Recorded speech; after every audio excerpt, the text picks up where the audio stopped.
Pihak Partai Persatuan Pembangunan atau P3 pengusung Paslon 03 tak setuju dengan pengajuan hak angket dugaan kecurangan pemilu. Hal itu disampaikan oleh Ketua Majelis Kehormatan DPP P3 Sarkasih Nur pada Jumat 23 Februari 2024. Dia mengatakan pengajuan hak angket ini harus dipikir dengan bijak dan cerdas. Pihaknya khawatir jika hak angket ini dapat menimbulkan perpecahan yang akan merugikan bangsa dan negara Indonesia.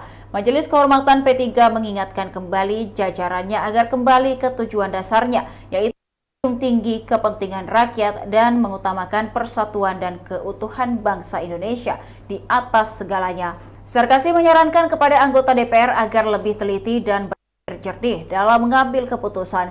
Kemudian dia mengatakan untuk nantinya pemenangan pemilu agar dapat menjalankan amanahnya dan juga untuk calon yang gagal agar bisa menerima dan menghormati pilihan rakyat.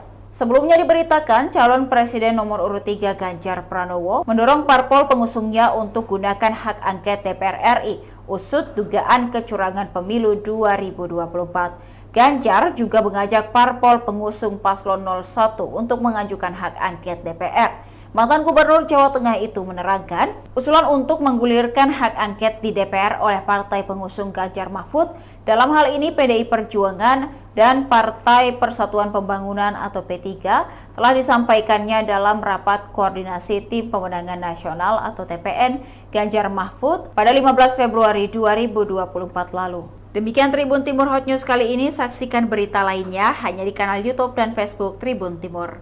Download Tribun X sekarang, menghadirkan lokal menjadi Indonesia.